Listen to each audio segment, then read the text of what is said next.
The radio has been cleared 3 times, and each time the silence comes back with the same weight, as if it's been waiting in the circuitry for someone to notice it. A cigarette burns down in an ashtray that isn't full yet. The ember glows, fades, glows again, steady as a metronome. Somewhere behind a wall, water runs into a metal basin, stops, then runs again, as if the hand at the tap keeps changing its mind. A chair scrapes once across a hard floor, and then is carefully placed back where it was, the legs finding old grooves without effort. No one speaks for a while, not because there is nothing to say, but because speech would make the waiting feel real. A man in the corner keeps folding the same piece of paper. He creases it, flattens it, creases it again along the same line until the fibers soften. The paper is thin, almost translucent where it has been worked too much. He doesn't look at what's printed there. He doesn't need to. He folds it the way you fold something your hands want a task and your mind refuses to choose one. Somewhere near the ceiling, an electric bulb gives a soft, irritated hum. The sound isn't loud.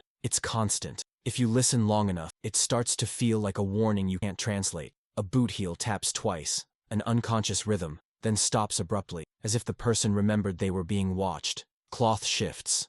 A sleeve is rolled and rolled back down. The air smells like wool and stale coffee and the sharp, clean bite of metal that has been handled too often. A clock is present, but no one looks at it. The tick is too honest. On the table there is a cup with a thin ring of dried liquid at the bottom, and next to it a pencil worn down to a stub. The stub has teeth marks. Someone at some point bit down hard enough to leave dents. The pencil rests beside a notepad where a date has been written and crossed out and written again. The ink pressed deep into the paper like it needed to be remembered through force. The radio operator shifts in his seat and adjusts the headset without changing the volume. He tests the cord with his fingers, as if the problem might be in the wire, as if the wire could be blamed for what refuses to arrive. He speaks once, softly, into the mouthpiece. Not a message, not a demand, just a check. The kind of routine phrase that means nothing and therefore feels safe to say. He releases the button and listens with the same calm face he has used for hours. Nothing. The button clicks again, released again. Still nothing. A door opens somewhere and closes. Not slammed, closed carefully, as if sound might disturb whatever fragile arrangement the room has made with itself. Footsteps pause outside, hesitate, then move away. There's a sound, faint at first, like the distant dragging of something heavy. It might be a crate being shifted. It might be a vehicle settling. It might be only imagination, the brain manufacturing motion to escape the stillness. No one remarks on it. No one turns their head. The man folding the paper starts over. The crease he makes this time is sharper, impatient. He presses it with the heel of his thumb until the skin blanches. Across from him, another man is polishing something that does not need polishing. A small object, metal, dull, rubbed with a cloth that has already been used until it has no clean parts left. The motion is slow and circular, like prayer. He pauses to inspect his work, then continues, the cloth whispering against the surface. Somebody laughs once. It's a short sound that doesn't belong here, like a cough disguised. The laugh stops as soon as it starts, swallowed immediately by embarrassment. No one joins it. The air tightens a fraction around it. A kettle does not boil, but it sits near heat anyway, waiting for a moment when someone can justify pouring hot water into cups. A spoon taps against porcelain. 1, 2, then stilled, because the person holding it realizes they are doing it. A hand reaches for the cigarette in the ashtray, lifts it, takes one drag, and then extinguishes it too early, grinding it down with unnecessary force. The smell of crushed tobacco blooms and fades. The radio operator clears the line again. The sound of it, static pushed aside, channels checked, fills the room for a moment like wind through reeds. When it stops, the silence comes back sharper, more defined, almost offended. The clock's second hand advances. No one watches it, but everyone feels it. Another piece of paper, pulled from a pocket, smoothed flat on the table. It is blank. The man who lays it down does so gently, like placing something fragile that might break if it's startled into meaning. He takes the pencil stub, turns it between his fingers, and sets it back down. He does not write. Writing would be an admission that something is expected. A voice, older, tired, says a single word from somewhere near the doorway. Not a name, not an order, just a word that could be the beginning of a sentence or the end of one. It hangs in the air and then falls, unanswered. The room breathes in unison without noticing. The kind of shared inhale that happens before a train arrives, before a curtain rises, before a judge speaks. Someone glances toward the window, and then away. The glass reflects the room more than it shows the outside. The outside can wait. The outside always waits.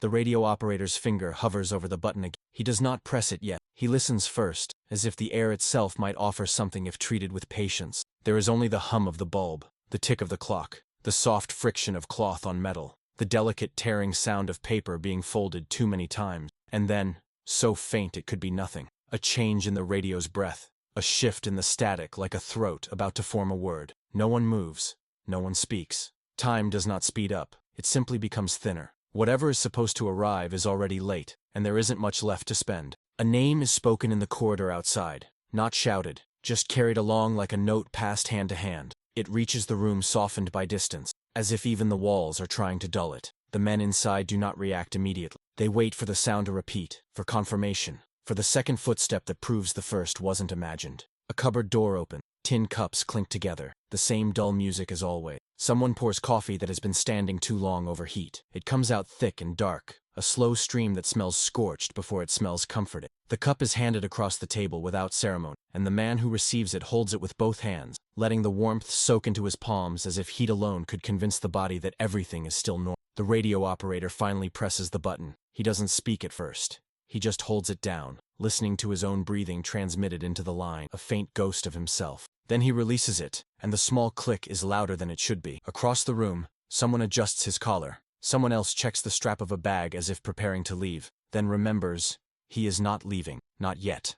A boot is laced tighter. The knot is made, unmade, and made again. The routine is careful and almost tender, like the tying of a child's shoe before school. Outside, the larger world continues with the stubbornness of habit. Metal doors shut and open. A truck starts, idles, then is turned off again. A distant engine coughs, catches, and settles into a steady purr. Somewhere, men laugh at something not important, and the laugh is genuine enough to make the silence in this room feel temporary, like a shadow that will lift when someone finally turns on the right light. A man enters without asking permission. He has the posture of someone who has been walking quickly but trying not to look like it. His coat hangs open. His cheeks are slightly flushed from cold air or effort. He pauses just inside the doorway, letting his eyes scan the room the way an experienced hand checks a pocket for a missing object. He doesn't say what he came to say, not immediately. He takes off his cap and holds it at his side. That small, polite motion shifts something in the room. The men at the table straighten without meaning to. The sound of the clock becomes suddenly specific, each tick a separate thing. "There's still time," the man says at last, and the phrase lands with a softness that makes it worse. Still time for what is not said. Still time, as if time is something you can store on a shelf. One of the men answers with a nod that could mean agreement or could mean nothing at all. Another raises his cup and drinks, grimacing at the bitterness, then drinks again, and the coffee is terrible, but it gives the hands something to do. The radio operator shifts the headset from one ear to the other. He runs his thumb along the edge of the receiver, feeling the worn place where countless thumbs have done the same. He looks down at the switchboard, as if the arrangement of knobs and wires might form a sentence if studied long enough. A message arrives finally, but not the message. A burst of static, a clipped series of syllables that could be coordinates, or could be a name broken by interference. The operator responds instantly, voice steady, practiced. His words are shaped to sound calm, because calm is part of the job. Calm is what you transmit when you don't yet know what else to transmit. He listens. His eyes flick once toward the table, toward the folded paper, toward the men waiting, then back to the radio. The response is incomplete. A pause. Another burst.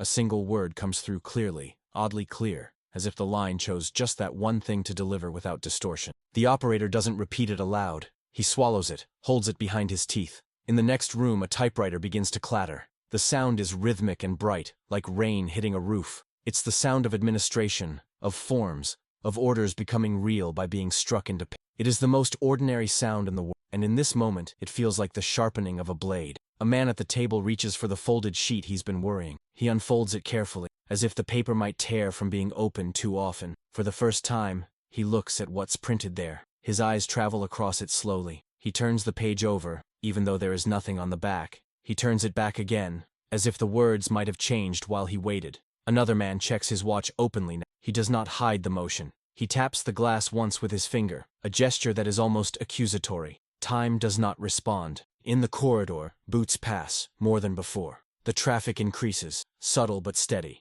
The normal life of the place is still here. Men carrying crates, someone arguing softly over a missing stamp, a cook calling for a pot to be returned. But threaded through it now is something else. Speed held back, urgency disguised as efficiency. A clerk appears at the doorway, younger than the rest, a face not yet fully settled into its wartime expression. He holds a folder with both hands, pressed tight to his chest, as if it might slip away and reveal what's inside. He looks at the man who came in earlier, waits for a nod, and then steps forward to place the folder on the table. The folder makes a muted thump. No one opens it right away. They look at it the way people look at a sleeping animal they're not sure is friendly. From somewhere far off, so far it could be weather, there's a low, rolling sound. It might be thunder. It might be artillery. It might be trains.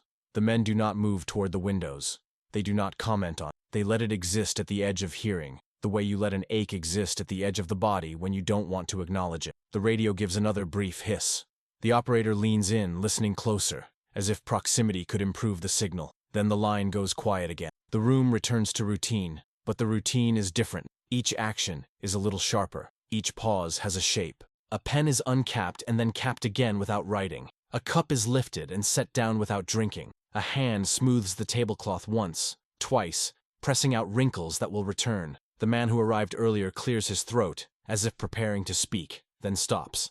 He looks down at the folder, at the folded paper, at the men who are trying not to look at each other too directly. His eyes settle briefly on the clock. He says nothing, because saying it would make it real. And outside, somewhere beyond the walls, beyond the trucks and boots and typewriter keys, something continues to gather itself, quietly, patiently, like a tide that has already turned. Even if the water still looks flat, they are still doing ordinary things. But the ordinary things are running out. The first irregularity is so small it almost feels impolite to notice it. A runner arrives breathless, then immediately apologizes for being out of breath. He smooths his hair, straightens his jacket, and delivers his message in a voice that works hard to sound casual. The message itself is nothing extraordinary. Numbers, locations, confirmations that fit neatly into what everyone already expects.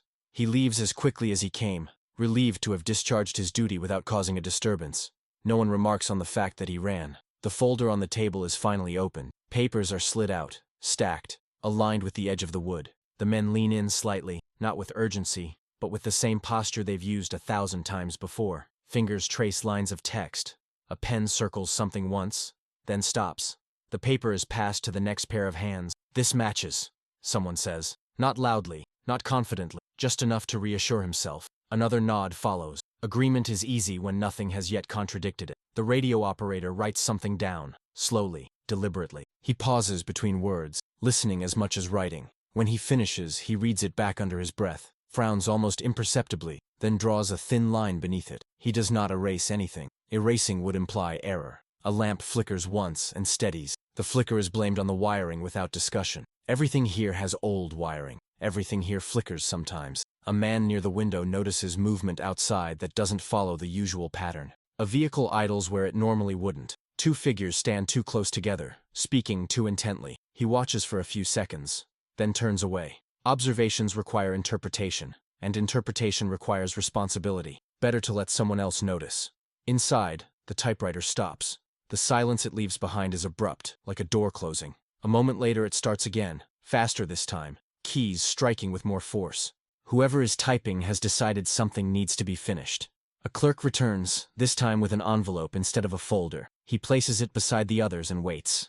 His eyes flick from face to face, searching for instruction. He receives none. After a few seconds that stretch longer than they should, he leaves, taking his uncertainty with him. A watch is checked again. This time, two men do it almost simultaneously, then both pretend they hadn't. The room seems to tighten around that coincidence. From the radio comes a fragment of sound that might be speech. It's buried under interference, distorted, broken. The operator adjusts the dial minutely, chasing clarity the way you chase a memory that won't quite surface. He catches half a sentence, or maybe the end of one, or maybe the "say again," he responds, perfectly calm. The reply does not come. He waits the required interval. Then he repeats the request. Same tone, same words. Procedure followed exactly. Still nothing. He writes a note in the margin of his pad, small enough that no one else notices, a question mark. Then, after a moment's hesitation, he adds another beside it. Two small hooks of ink, barely there. Someone coughs.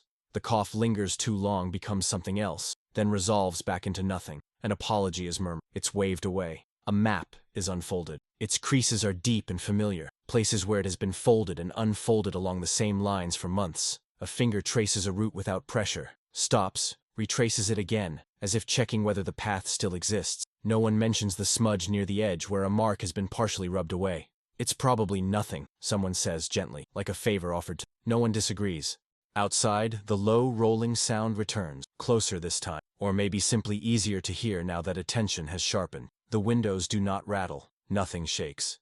The sound passes and leaves behind a quiet that feels thinner than. A report arrives secondhand. Something overheard, something seen from a distance. It's delivered with a shrug, padded with disclaimers. Could be wrong, probably delayed. They're usually late with this. The report is acknowledged, noted, and set aside. Routine absorbs it easily. A chair is moved to make room for someone who doesn't sit. A cup is refilled even though it's still half full. A page is turned even though it has already been read. These are not mistakes. They are habits under strain, repeating themselves to prove they still work. The man who first said, "There's still time," stands near the table now, leaning one hand against it. His fingers drum once, twice, then stop. He seems about to speak, then glances at the others and decides not to. Whatever he is thinking has not yet found a shape that can survive being said aloud.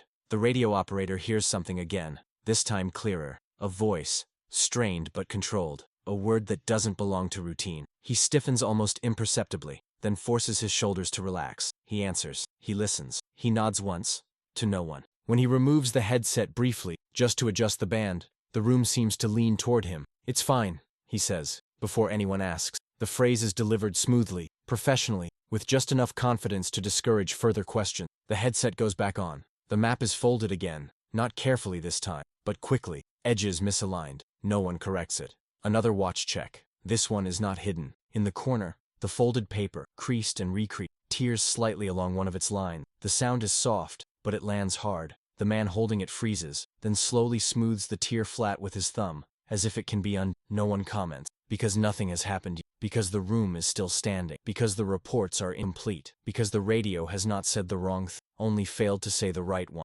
Outside, movement increases again. Footsteps faster, voices lower. Inside, the men remain seated, calm, professional, patient. The signs are all there, but they are small, and small things are easy to ignore when time still feels like it belongs to you. Time begins to behave differently without announcing the change. The clock keeps moving, but the space between its ticks feels compressed, as if seconds are being folded in on themselves. Conversations shorten, pauses lengthen. Everything takes on the careful precision of a final adjustment. A door opens and does not close right away. Someone stands in the doorway, unsure whether to enter or retreat. He holds a message he has already read twice. His eyes search the room for the correct face.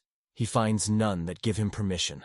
After a moment, he steps inside anyway and hands the message to the man nearest the table. The message is brief, too brief. It is read once, then again. The paper makes a dry sound as it is folded. The man who holds it clears his throat, preparing to speak, then instead passes it along. The decision to speak is postponed, as decisions often are when time still pretends to be generous. Outside, the routine has shifted. Vehicles no longer idle for comfort. They idle because they are waiting. Men stand with equipment they should already be using.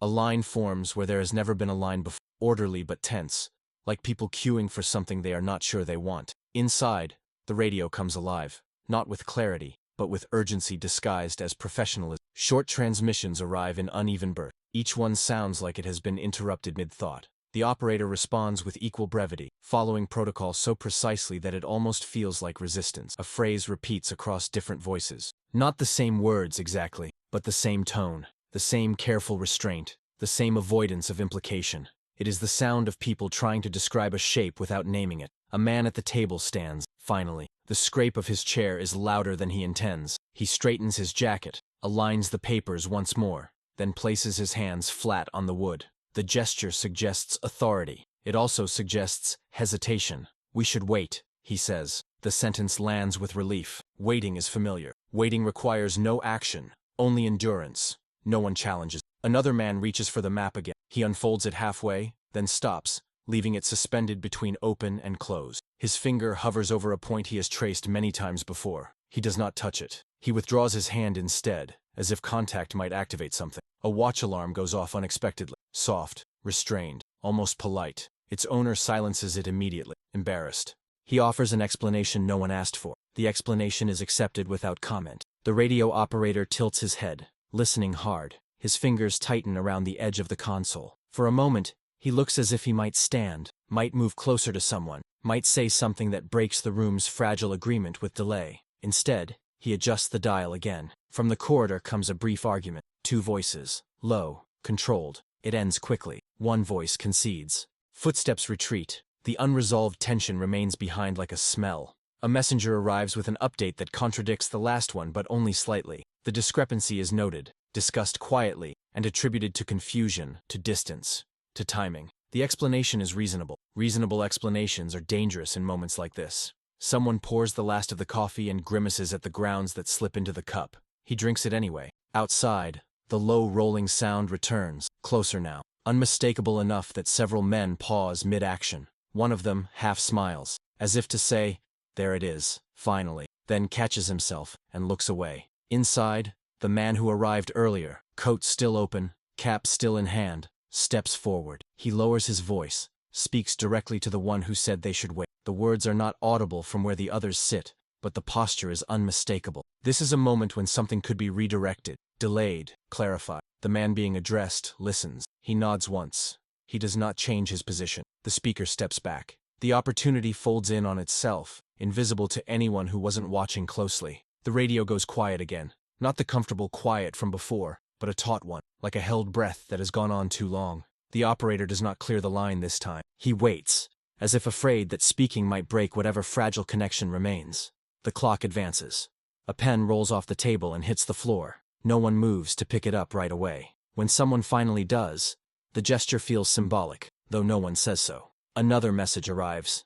This one stamped, official, delayed just enough to feel out of step with the room. It confirms what was already assumed, without addressing what has changed. The confirmation brings no relief. The map is folded completely now and set aside. Waiting has turned from a choice into a condition. The men feel it, though they cannot yet name it. The narrowing of options, the quiet closing of doors that do not announce themselves as doors at all. Outside, engines begin to move, not forward, not away, just enough to signal readiness.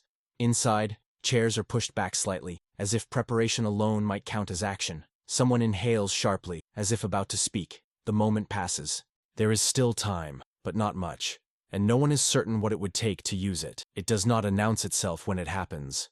There is no signal, no raised voice, no formal acknowledgement that something has shifted. The room remains intact, the routines continue. But one small action occurs, ordinary in isolation, and when it settles into place, it cannot be lifted back out. The radio operator receives a transmission that is clearer than the others. Not complete, not decisive, but clean enough to remove ambiguity. He listens without interruption. When it ends, he does not respond immediately. He writes down what he heard first, carefully, making sure each word is exact. Then he reads it back to himself once, silently. He looks up. For a fraction of a second, his eyes meet someone else's across the table. The exchange is brief and wordless, but it carries weight. The other man nods, not as permission, but as recognition. Recognition that something has already been accepted. The operator keys the microphone. He delivers the response exactly as required. No additions, no cautions, no emphasis. Just confirmation, just alignment, just procedure. When he releases the button, the click sounds final in a way none of the others have. No one comments on it. A clerk enters with a document that has been prepared in advance. The paper is crisp, edges sharp. It has been waiting for the right moment to exist. The clerk sets it on the table, squares it with the others, and steps back. His role is finished. A pen is placed beside the document, not pushed, not offered, simply placed, as if it has always belonged there. The man nearest the table reaches for it without ceremony. He pauses for just a breath, long enough that someone watching closely might think he's reconsidering. He is aligning himself with the moment. He signs. The sound of pen against paper is soft, almost intimate. When the pen lifts, nothing appears different to the casual eye, but something has closed. The document is slid across the table. Another signature follows, then another, each one quieter than the last, the room absorbing the sound until it feels inevitable. Outside, movement synchronized, not hurried, not panicked, coordinated. The kind of motion that only happens after a decision has already been made elsewhere. A messenger arrives with a question and leaves with an answer that contains no explanation. He accepts it without protest. Protest would imply uncertainty, and uncertainty has already been resolved. The map is retrieved one last time, not to reconsider, but to confirm alignment. A finger marks a point, then moves away. There is no discussion. The map is folded and placed beneath the signed document, buried like something that no longer needs to be seen. The radio carries voices now with a steadier rhythm. The fragments fit together more cleanly. The pattern has emerged. Someone asks, "Has it been sent?" "Yes," the operator replies. That is all. No one asks whether it should have been. A chair is pushed back decisively. Another follows. The men stand, adjusting jackets, gathering hats, collecting themselves the way people do when a meeting ends, even though no one has said it is over. The man who once said there's still time remains seated a moment longer than the others. He looks at the signed paper, at the map beneath it, at the pen resting innocently beside the ink. His mouth opens slightly, then closes again. He stands. Outside, a vehicle that has been waiting too long finally moves forward, not fast, not slow, at exactly the right speed. Inside, the radio operator removes his headset and hangs it carefully on its hook. He straightens the cord. He does not look back at the console. The clock continues. Nothing dramatic has occurred, nothing violent, nothing irreversible in the way people usually understand the word. But the last chance to stop it did not look like a last chance. It looked like paperwork. It looked like confirmation. It looked like a routine response delivered on time. And now, without anyone saying so, the room understands that whatever comes next is no longer waiting permission. The room empties slowly, as if movement itself has become something to ration. Chairs are pushed in. Cups are left where they are. The door opens and closes more often, each time letting in a brief draft of cooler air that smells faintly of fuel and damper. The sounds from outside no longer drift in casually. They arrive with purpose, boots landing in firmer rhythm, engines holding a steady pitch instead of wandering. Inside, only a few remain. The clock keeps its pace. It has not accelerated. It has not slowed. It offers no acknowledgement that anything is different. The second hand advances, patient and indifferent, cutting the remaining time into equal, unremarkable pieces. The radio console hums quietly, alive but no longer demanding attention. Messages move through it now without friction. Voices are clipped, efficient, confident enough to suggest that uncertainty has been resolved somewhere else. The operator listens without taking notes. There is nothing left to clarify. He sits very still. The signed document rests on the table, partially covered by the folded map. The ink has dried. The paper has already begun to lose the warmth of the hands that held it. No one touches it. There is no need. A man stands near the window, close enough to see his own reflection layered over the dark outside. He adjusts the curtain slightly, not to look out, but to reduce the glare from the... What's coming does not need to be watched to be real. Outside, engines idle in unison now, not revving, not stalling, waiting at a speed that suggests they will not wait much longer. Somewhere, metal shifts against metal. A latch closes. A final check is performed without commentary. Inside, a breath is taken and held a fraction too long. The radio emits a brief tone, soft, controlled. The operator glances at it, then away. He does not reach for the headset. Whatever needed to be heard has already been heard. The clock ticks. A faint vibration passes through the building, so light it could be dismissed as imagination. No one remarks on it. The floor remains steady. The walls do not tremble. The world has not yet revealed its hand. A cup tips over near the edge of the table. The liquid spills slowly, spreading in an irregular shape that stops just short of the papers. The stain darkens the wood. No one rushes to clean it. Outside, a voice calls out a sequence of words that sound like confirmation. Another voice answers. The exchange is efficient, emotionless, final. Inside, the man by the window closes his eyes for a moment, not in fear, not in prayer, but in a reflexive pause, like someone bracing against a bright light. The operator exhales. The clock advances again. Nothing has happened, not yet. The air feels thinner now, stretched tight across the moment like skin over a drum. Everyone who remains understands this, even if they would never agree on how to say it. There is no more room for delay, no more forms to sign, no more messages to reinterpret. The waiting has reached its edge. The room holds its breath. And time, for just an instant, seems to hesitate, right before it lets go.